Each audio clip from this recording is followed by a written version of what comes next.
my channel. My name's Angela and this is Devon Thread Tales. Thank you so much for joining me today. Today I'm doing something a little bit different. I'm going to be doing a tour of my sewing room. So first of all, I'm going to be showing you around my actual sewing room and space where I do the actual sewing and keep the majority of all of my equipment. And then I'm going to show you a couple of different things that I have in my house that help me and aid me with all of the sewing process as well. So I hope if you're like me, that's something that you'll enjoy, because I do quite like having a little bit of a nose around other people's houses. Now I will say that my sewing room isn't at the point that I absolutely want it to be. There are definitely things within it that I would like to improve and work on, etc, etc, but this has been my setup now for a little while and I thought it would be nice to share it with you.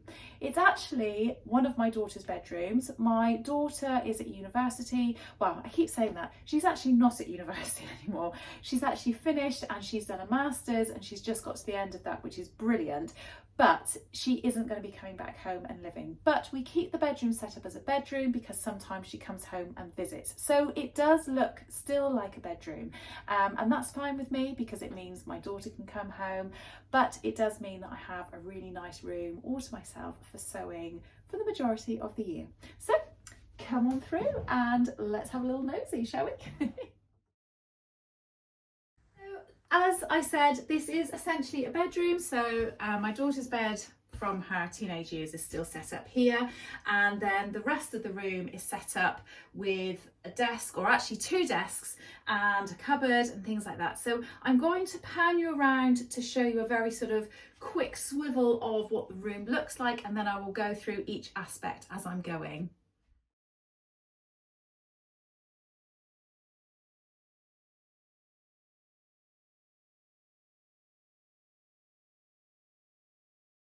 So as you can see, it's not a huge room, it's just a single bedroom, and I'm going to start in one area and I'm just going to work my way around, so I hope that's okay.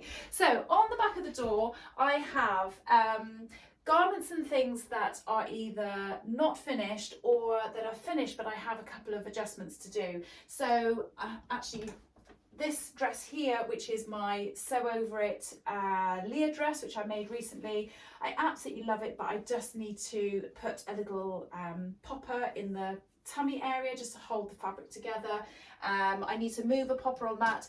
I've got a work in progress. This is a Sew Over It Jessie Coatigan, but it's way too warm to be wearing now, so I've kind of stopped making that until possibly the autumn.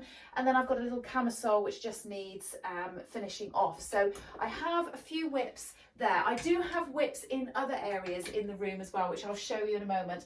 I also have on the back of my door my current knitting project, which is a very slow knitting project. I then have my ironing board set up, which ordinarily, actually, if I wasn't recording this, this actually has, this is normally set up permanently in the room, and I do my ironing, and then if I need a bit more space, I'll just put it away. Mirror, and then I will turn you around and show you the cupboard. So at the top of the cupboard there, pretty much that's all of Katie's bits and bobs, so I don't touch that. The only thing that is up there that's sewing related is I do have my cover stitch machine. I did have it out on my desk, but I found that I wasn't using it very much and I just found it got in my way, so I've put it away for the moment. I might even potentially sell it a bit later on. So then on to what is in the rest of the cupboard. So it's quite a big cupboard and hopefully you can see all of this. So I have my small ironing board, which I just sort of keep in there. And that's sometimes if I want to have my ironing board set up on my desk and I can just quickly do a little bit of, you know, seams and things like that. But generally I do use my larger ironing board. In here are my finished garments, which I really want to share with you and do a video about. My recent makes, that kind of thing, and I generally put them in there because I don't like to wear them until I've done a video, although some things I do because I just can't wait to wear them. Although I've waited way too long with some of these garments, because I've got in here a Sew Over It Estelle dress, which is in velvet from winter, from Christmas. I just think it's too late to share that now, so I just need to get them out of this wardrobe really. I then have a set of folders and things in here. These are instructions for PDF patterns. I've then got 2 or 3 actually different boxes. I've got this one, and this one. These are boxes of paper patterns, so things like Burden, New Look, Simplicity, Vogue, that kind of thing. They are all within these boxes. One of them is just independent pattern companies, so here I've got like Megan Nielsen, Chalk and Notch, Maison Fauve, that kind of thing, and the other ones are the big 4. I've then, I don't know if you can see this, I've then got these envelopes, and I'll show you. They're not special, they are just envelopes that I bought from Amazon. And this one happens to be the Itch to Stitch Bureau top, I think it's called. So I've literally handwritten that on in there. And inside is the PDF. And I've actually started to now put the instructions in there rather than having them separate. The reason I had the instructions separate before on my PDF patterns is because I wanted somewhere where I could see what the PDF patterns were without all of the bulk of all the pattern and everything. But I've now transferred everything over to a computerized database. So I don't really need them. So when I'm actually going through my patterns and I'm making them, if I come across one where I've got the pattern printed in here, I'm taking it out. So eventually, hopefully, I'll get rid of those folders altogether. And then what I've done is I've numbered each envelope, and then each envelope on my database has got a number, and I can go to it as easy as I want to. Now, there are lots of different databases out there that you can use. There is obviously the very wonderful Stash Hub, which is really new to the sewing world and sewing community, and it's set up specifically for sewing, and it is really, really great. I love it, but I don't use it. And the only reason I don't use it is because I'd already spent hours and hours and hours setting up something on something called Trello. And so I didn't want to then spend lots of my time transferring it over to Stash Hub. But I think Stash Hub is wonderful, but I think Trello is wonderful too. So I've stuck with Trello. Anyway, bit of contention there. In the corner that you can't see, here are rolls of patterns that I've had printed that I haven't actually made yet, or I haven't put into envelopes yet, but they are just rolled up and stored in the corner. And normally you are sat on my tripod. I normally fold my tripod up and pop that in the corner as well. So that's one section of my cupboard. So I'll just turn you around a little bit so you can see this. This isn't particularly interesting. In here, these are pieces of fabric that are, I'll close that because it's going to keep swinging shut otherwise. These are just pieces of fabric that I no longer need. It's, you know, I've made something from the fabric, but there's quite a bit left over. So it's all just kind of in there, a bit of a mishmash, and I do need to go through that and sort that. There's then some different sorts of fabric through here. And again, I've got these on my Trello account. I've got them split between whether they are woven or jersey fabrics. And that's what's on these 2 shelves.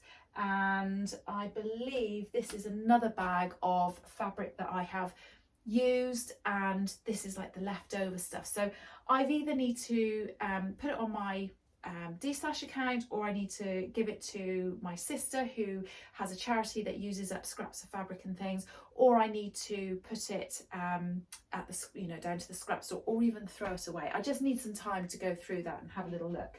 So I'll just bend you down so you can see the next couple of shelves. So down here I have boxes and boxes. In fact, how many have I got? I'm going to count them while I'm on the phone. While I'm on the video to you. I've got 1, 2, 3, 4, 5, 6, 7 boxes. These are all Guthrie Ghani Sewing Society kits. So I went through a bit of a phase of just going mad for the Sewing Society kits, and I absolutely love them. I can't wait to make any of these up. I'm really excited about that. But I just get too excited about the next project and the next project. So I am being really good, and I'm now, when the Guthrie Ghani Sewing Society kits come out, I'm being very mindful and thoughtful and really trying not to buy any until I've made some of these up. Unfortunately, I have got one that I think, oh, I wish I hadn't bought that now, but you know, it's just the way it goes. I just changed my mind on the style of garment, and that was the Sudley dress. I'm trying to think who that's by now. Should I take it out and have a quick look? I'll show you. So the Sudley dress is, I think it might be Mega Nielsen, and it's in this beautiful fabric, this beautiful viscose fabric. I've got the whole kit, but yes, I've just changed my mind and decided that that's not really the dress for me anymore, which is a bit of a shame. So that's my Guthrie Garney Sewing Society kits. I've then got, put these back, down on this bottom shelf, I've got a couple of bits and pieces. I've got some old felt tip pens and things. I've got another Guthrie Garney Sewing Society kit, and I've got a box that is full of all of my different types of interfacing. So, you know, medium weight, heavyweight, lightweight, iron-on interfacing, and I just keep that down there because it's not something that I go to all the time, so I feel like that's an appropriate place to keep that. So moving on from the cupboard, which is just here, I have a desk, which I'll show you properly in a second. I have some calico units here up on the wall, or calico type units, and a pegboard here. So in these I have all sorts of dressmaking books, so things like the Tilly and the Buttons Make It Simple, sewing bee books. I've got some Gertie sews books, all sorts of different things. The other two shelves, I have to say, they are a bit of a mix of nonsense, if I'm absolutely honest. So I've got notebooks and things which sometimes I go to and I will write down patterns and things that I really want to make, or I'll write down some notes to try and make sure I remember to put that in my Trello account. So if I've made a garment on my Trello account, I try and put the notes on there of things to look out for next time, or adjustments to make and things like that. And then this one here is again very similar to this one, just some old notebooks and things like that. So these two probably could do with a bit of a clear out, although I will say in this section I do have my instruction manual for things like my overlocker, my sewing machine, and my cover stitch machine. So if I ever do need to refer to it quickly, it is right there. So that's what's in those units. Then onto the pegboard. Again, this is the sort of thing that I really want to have a bit of a sort out with. I have at this section, obviously you can see I've got my overlocking threads. I am a bit funny with overlocking threads, so if I know that I'm going to be making something in navy blue, I want all the threads in navy blue. Some people like that and some people couldn't care less. I'm one of the people that if I'm doing something in whatever colour, I need all of them in that. Is that a weird thing? I don't know. That's my thing. I've got my little mini iron, and then really I've just got knickknacks. That's all it is really. Some little postcards and things that have come from either people that, you know, in the sewing community that have sent me things, or little postcards from things like the that's from by Grazia and things like that. I really need to make use of this a bit more, and I don't. It's a bit of a shame, and I don't quite know how to use it or what to use it for. So my thinking is eventually I would like to buy enough of these little pegs so that actually this is just overlocking thread, because I have another bundle of them down underneath the desk, which I'll show you in a minute. So that's sort of the top of the desk. So then I'm just going to talk to you very quickly about these lights. I have these lights in my sewing room. They are Sirius lights, and they are from the company Sirius Brands, who are the sponsors of this video. So I love these lights. As you can see, my desk is really well lit. I am in a room with a really nice big window, but regardless of that, of an evening, or in the winter, or when it's a really cloudy day, these lights are an absolute godsend. So they use something called daylight wavelength technology, and they just illuminate everything with this really great natural kind of sense of light, and they make such a difference. Obviously I'm in a really well lit room at the moment, so they're not going to make a huge difference, but hopefully you can see that they really do have a significant difference even in this well lit room. But I have the Gemini light, which means it's two-headed and it's a floor lamp, and it has this really sturdy, great sort of rods on them which bend and fold in any direction. So if you can see, look, I can really manipulate them around in any which way, and they are so sturdy and strong. They don't break in any way, and I can bend them back up into the shape that they were originally. They have this dial on them which makes them either intensify the light or broaden the light, which is great, and they do have a dial on the back so that you can reduce how bright they are or increase how light they are. I think you can see that on the video just about, and then an on and off switch, and these really great handles for manoeuvring them around, because they do manoeuvre around really easily. I have been very kindly given a code that I can give to my viewers, which is Devon24, which does get you £100 off of any of the high definition light range, and if you are in the UK, free delivery as well. I will make sure that I put all of the details in the caption and in the description of this video below, but do go and have a little look at their lights. They are absolutely fantastic. I have to say I would not be without them now, and they do make such a difference to my sewing armour. So on to the desk itself. As you can see, I do actually have two desks. I have this one, which is a built-in desk, which is what was built in for my daughter when she was doing her homework and things like that. I've got my laptop on it at the moment, which I'll just move off. My sewing machine here, which I'll show you properly in a second. Now I have this on a piece of table mat cloth. It's something that you can buy very inexpensively from somewhere like Dunelm, and it has a felt bottom and a rubber top. It just means that when I'm sewing, if I need to push my sewing machine out of the way, I can do it very quickly and easily. I then have this second desk over here, which is a freestanding desk, which just happened to be in one of my other daughter's bedrooms, and they didn't want it anymore. And as this isn't going to be a room that's used as a bedroom constantly, I felt that I could put this in here and it wouldn't take up too much room. So I actually have my overlocker on this, and it just means that I have a bit more room. If I'm working on something here, I can be sewing something, move the machine out of the way, and then sit at the desk and pin, pull it back, do that, but I can then turn and use the overlocker really easily as well, so that's really great. So onto the desk itself and what is in it. So I have this set of 3 drawers here. Again, this was something that was left over from my daughter's bedroom. Just between the desk and the set of drawers, there's a little bit of a gap. So I have in here some various rulers and things like that that I use just for when I'm sewing. And then what I thought would be the easiest way to show you what are in these drawers is to actually take them out. So I'll take them out one at a time and show you what's in them. So in the top drawer, I keep all of my cottons. I have this little box which just came out of another, I don't know what it's come out of, like a little drawer set. It's just a cardboard box really. So I keep all of my threads in there. I've then got them separated very slightly. So I have my Mariflex thread in this little container. Now looking at it, I don't actually know what the difference is between these and these. I think they're the same. I think I just wanted to not throw the box away, so I think I've just put that in there. I then have all of my shearing type thread. Now, I don't do a lot of shearing. I've done 1 or 2 bits. I would like to do more, but clearly I thought I was going to do lots because I seem to have hundreds and hundreds of packets of shearing thread, so that's quite funny.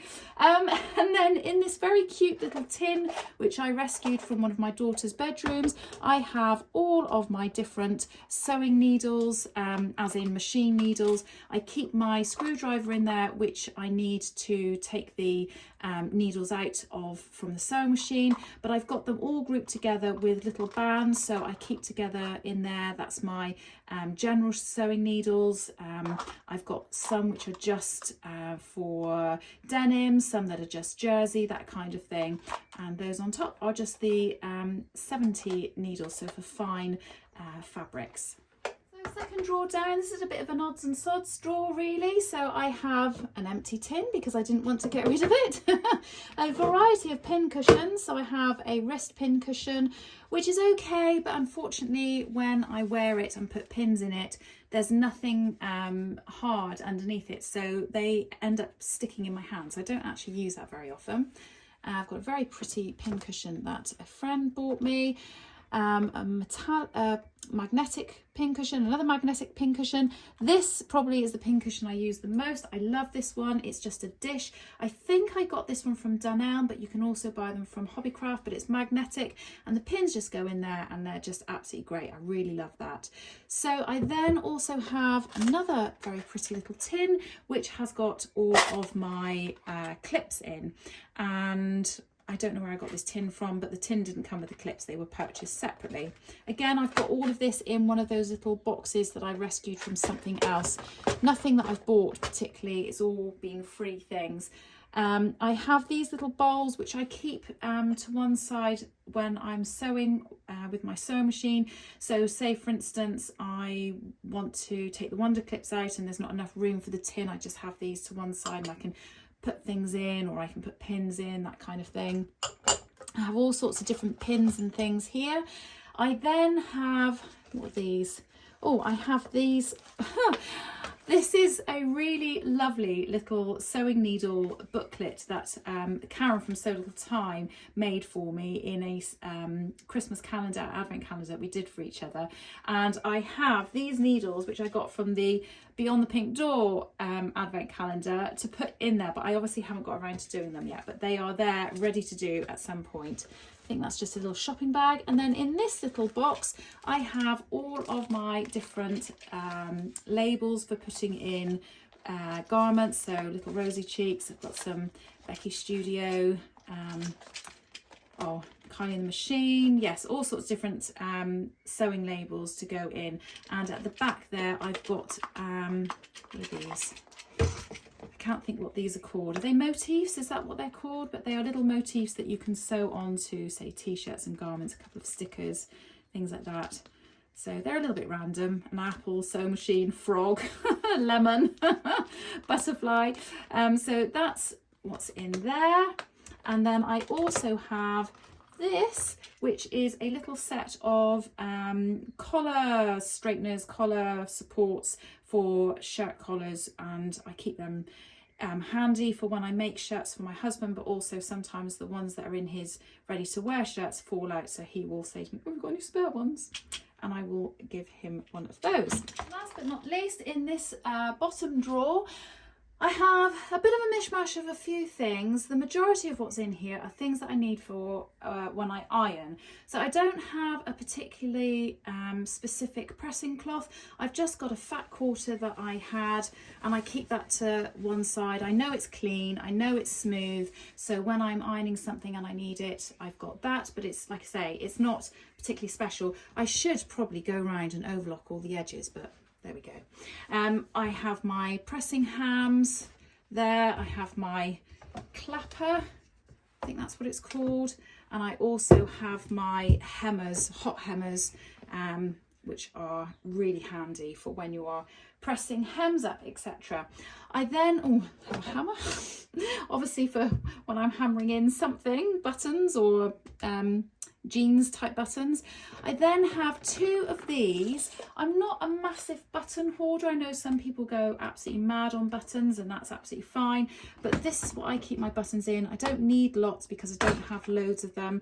I bought these little cases. I think I bought them in a hardware shop or somewhere like the Range, something like that in the UK, and they were about £3, and they came like this with all of these little things in, and they're really easy. You can just sort of take the top off like that, and that can keep a little set of buttons in there. So probably silly really, because I know that within this everything's mixed up, so the buttons are all kept the same, but for example, I'm pretty sure these are from, say, Ethel and Joan, and I haven't kept or Pigeon Wishes maybe, and I haven't kept the packaging, so I don't know where they're from to be able to tell people where they're from once I've made a garment. But it is what it is, and like I say, I'm not a big sort of button person particularly. If anybody has followed me for a while, you'll know that I'm in a bit of fear of actually sewing buttons onto garments anyway.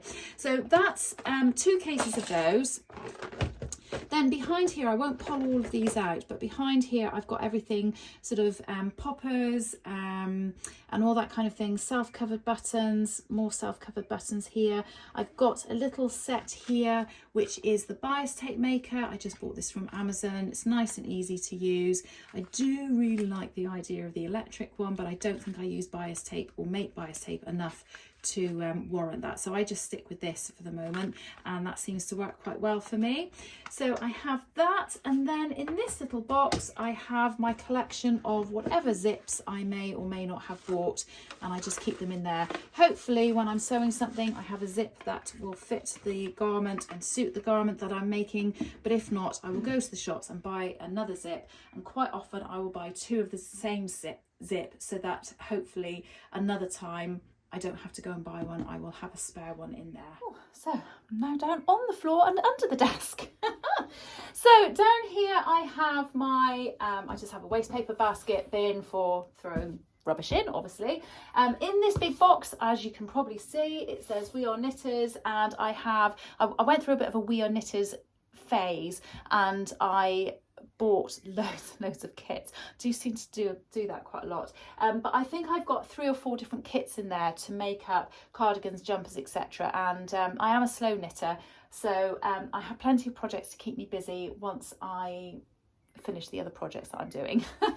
So again, I've got another calico type, or Calex, I can't think what they're called now, but they're not the ones from IKEA, but very similar type unit underneath here. In this box here I have lots more overlocking thread, spare overlocking thread, combination of things I've bought from either Amazon, sewing shops, or they do sometimes have some special deals on in the middle of Lidl, and I will go and buy a couple of different threads from there. I have in here, again, smaller boxes than the one that I've just brought out, and I've got these labelled up. This is all different types of elastic. I will show you. So this one is all sorts of elastic. Oh, they are normally all tidy and bundled up together, but clearly I've pulled this one out and not put it back properly. There we go. But I've got everything in there, from wide elastic, narrow elastic. I've got some underwear type elastic in there as well. I don't have this recorded on my Trello account like I do the fabric. I just kind of wing it and hope that I've got something in there. If I haven't, I have to go to the shops and buy some. So that's my elastic. And then in the other one I have lots of different bias tape and oh, I can't think what that's called, but the piping, that's it, piping and webbing. Oh yeah, there's all sorts of webbing and stuff.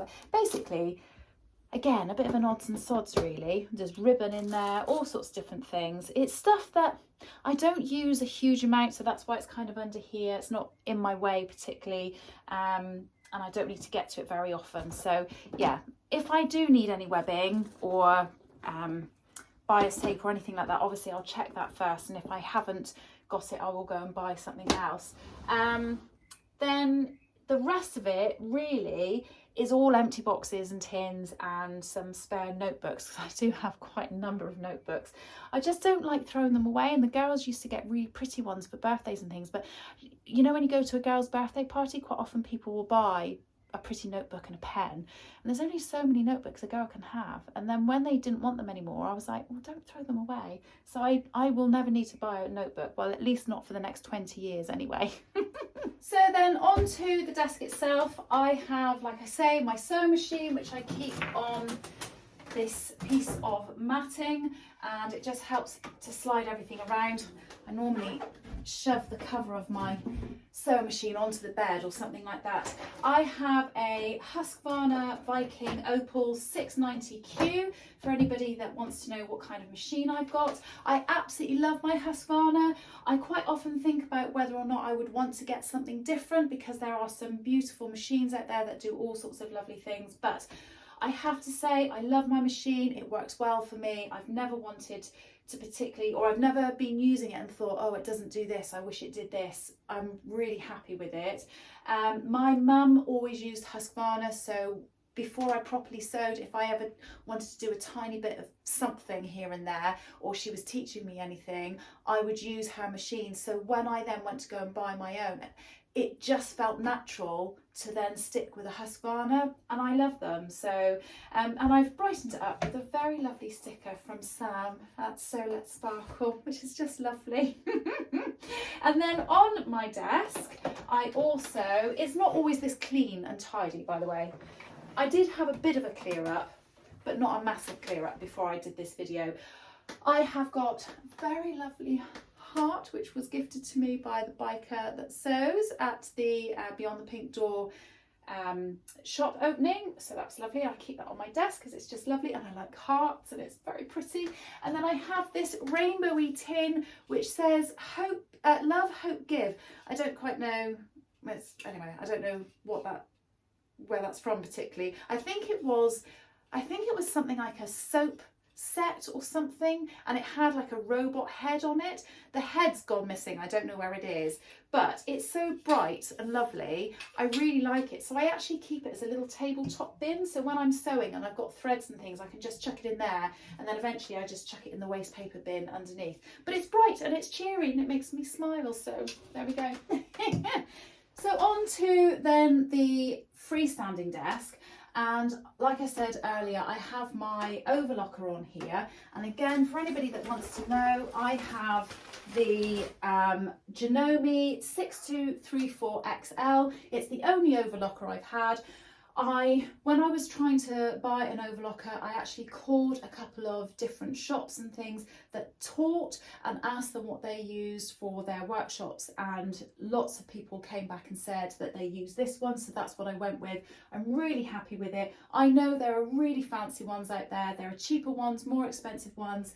This is the one I've got and I absolutely love it, and I've never had any problem with it. I've had it serviced once, and that was only because I thought I ought to, because I'd had it for quite a few years. So I normally keep that covered with my little cover that I made, which was from a pattern that was free from the Closet Core. So if you go onto their website and you subscribe to their mailing list, you can then get some free patterns, and that was one of them. So that was very nice. I need to make one matching for my sewing machine really, but just never got round to it. I've got a couple of bits of fabric on here. These are fabrics that I bought on the weekend. Shall I show you? Oh, I've got this gorgeous blue jersey. I think it's a viscose jersey actually, which I want to make some sort of jumpsuit, or what do I want to make? Yeah, I think I want to make a jumpsuit out of that. And then I've got this. They only had 2.5 meters of this left, but this is a viscose and I absolutely love it. I went in with the idea of, I always buy blue, so when I go in the shop today, I am going to make sure I buy something that is either green or red or different colour. I am not, no matter what, I am not buying anything blue. Didn't do very well, did I? But that sat there waiting to go on my Trello account before I put it away. Then I have, I'll show you what's in the cupboard first. So in here, generally on this top shelf, which you won't be able to see particularly, but generally whatever project I'm working on, I try and put it away and put it in there, so it's all in one place, and then when I go to sew again, I can just sort of pull it out. Ideally those cubes that I've got on the wall, I don't know if you remember, I showed you earlier, those cubes there, this one here at the bottom, I would like to empty that, and I'd like to have that so that that is where I keep my project, because that would make more sense. So then on to what is in this top drawer. It's a little bit of a mess, and this is something I kind of need to sort out really. I have in here again one of these little boxes that I rescued from being thrown away from a drawer set. I think it was like I can't remember what the drawer set was, but it had loads of different sized little drawers in it. But I've got everything in there from, well, this brush that I use for cleaning my overlocker with, tape measures, unpickers, got fabric markers, seam gauge, just all sorts of knickknacks and just bits, you know, just stuff that you don't know where it needs to go. Seam gauge. So that's what's in there. I've then got another little box very similar to that. Oh, can't put that away. Very similar to that behind, which really just has pens and pencils in it. So it's not very interesting. So I don't feel like you're missing out if I don't show you that. But I do also have this. I know that I am a winter when it comes to colours, and a long time ago I ordered this from, I think it was Amazon, and it's just like a big rainbow of all the colours that are meant to suit somebody that's of a winter colouring. So I keep that in there. I never remember to go to it and refer to it, so it's very silly.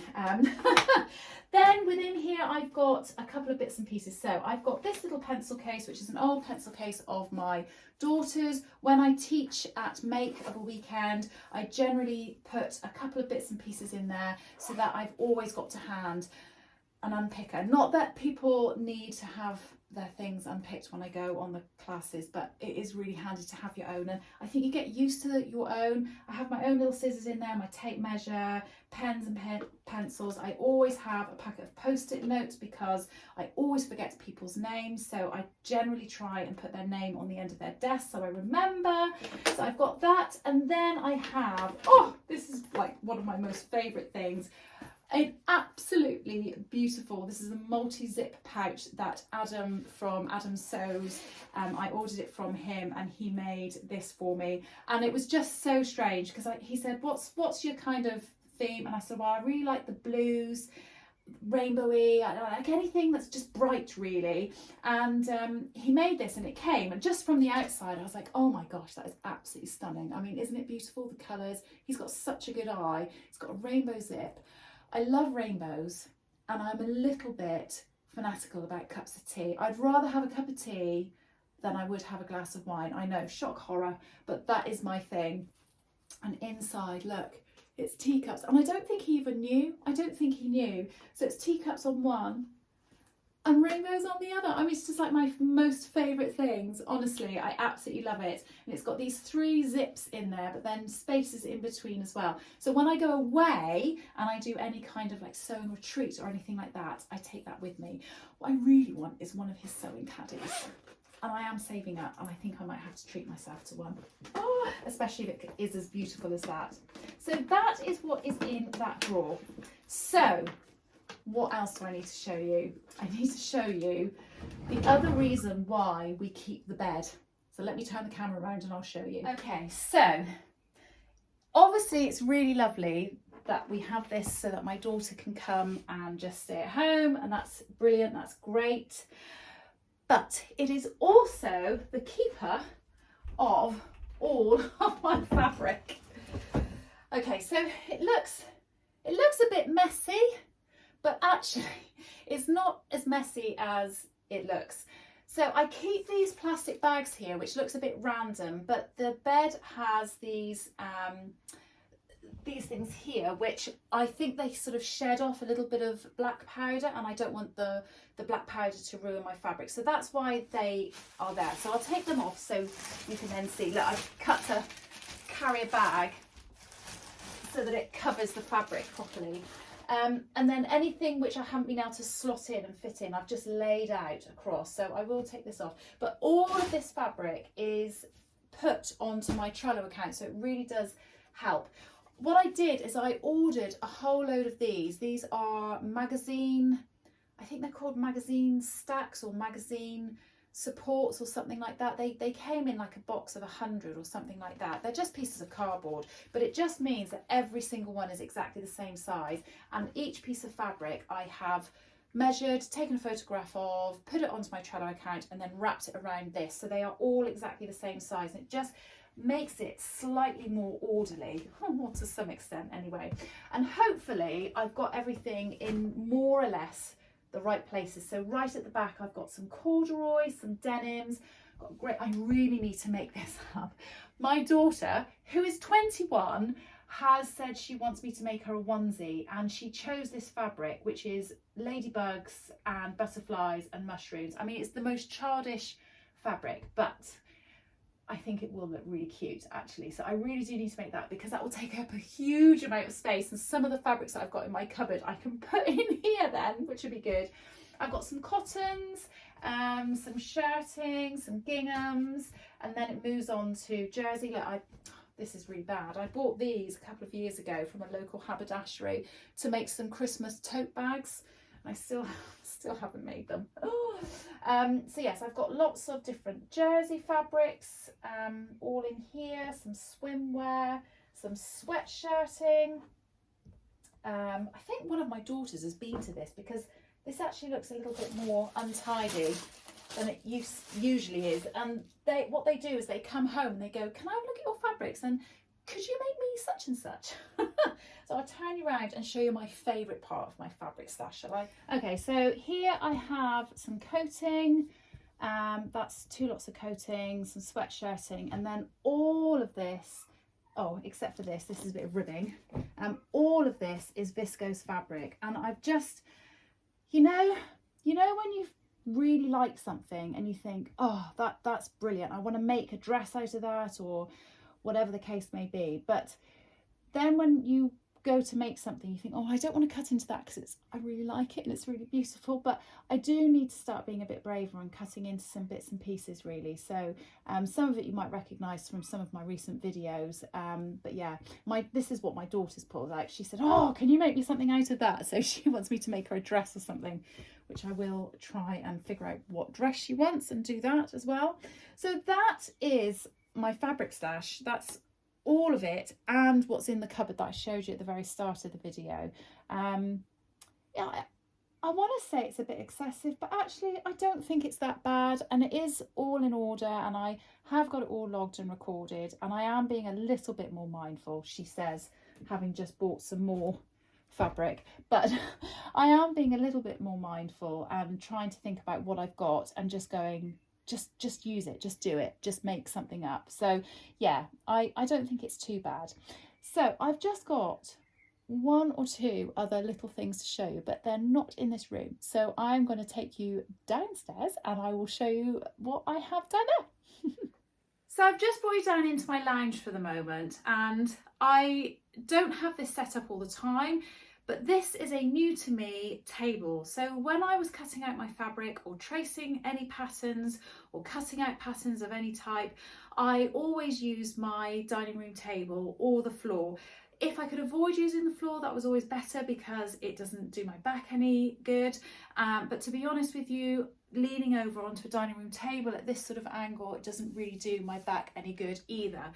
So a friend of mine said, or persuaded me, she knew that I'd gone to the Stitch Festival and that I hadn't bought anything, and that I had gone with a little bit of money to treat myself to something. And when I came home, she said, what you need to do is you need to treat yourself to this table. Now, it is just from Amazon, it's nothing special, and it's not one of these electronic ones, so it is on the cheaper side. But what I will say is it is immensely sturdy, and it has lots of different settings. It can go really, really low. It can go to a normal table height. It can go up to where I've put it now, and it can go higher again if you are on the taller side. And it just has little clips to adjust the legs on each side.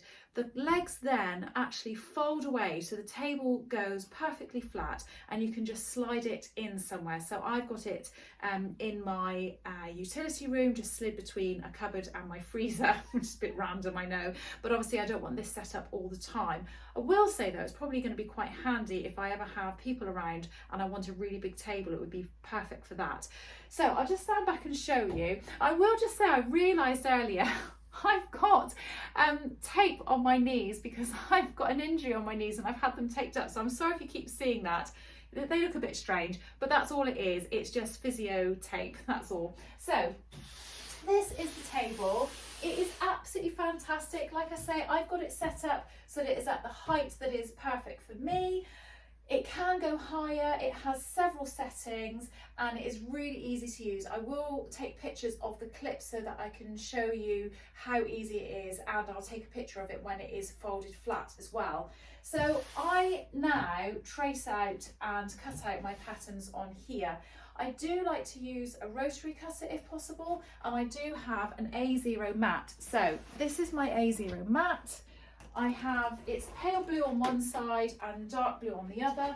So when I'm doing any kind of cutting, I usually have the dark blue side down when I'm cutting, and when I'm tracing, I have it on the pale blue side. It's just basically so that I don't get any bumps and things. But obviously this is still, or if I put it up this end, I still have a bit of a space. So recently I purchased an A1 cutting mat, which is foldable. This unfortunately only has one side to it, but that's okay. I wouldn't be tracing out anything particularly on this anyway, but that just covers the whole thing. So this table is actually 6 foot long. You can get them smaller, you can get them at 4 foot, and I just think this is an absolute saver on your back. I really love it. I love the fact that it folds away flat, and it just does help my sewing and aids me immensely. I will put a link to it. I'm not affiliated with it or anything like that, but I know that lots of people do suffer with back problems, and they always say, you know, that they have trouble when they're cutting out patterns and things, that they have backache. So I just wanted to share that with you and let you know. But like I say, I'm not in any way affiliated or associated with this, but the link will be below if you want to see it. So yeah, so that is my cutting table. So that really is a roundup of everything that I use in terms of my sewing room, and then what I use downstairs when I'm cutting out my fabrics and things. It would be great if I could have it all in one room, and I've tried desperately hard to ask my husband if we can go and buy a castle or a mansion somewhere, but for some reason he says we're not allowed one, so I have to stick with what I've got. And I'm very blessed and very lucky that I have got what I have.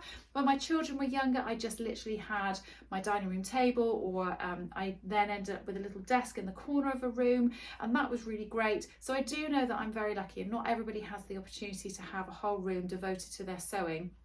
That has come with time as my girls have got older, and I'm really appreciative that I do have that. So I hope that you've enjoyed having a little nosy around my sewing room and how I have everything set up. If you've seen anything and you think, oh my gosh, why have you got it like that? You ought to do it this way. Let me know, because I'm always after hints and tips. That's really great. Or if there's anything that I've shown you and you're not sure about and you would like some more information on it, please do ask me in the comments below. But yeah, I hope you've enjoyed that, and I will see you all again soon. You take care. Bye.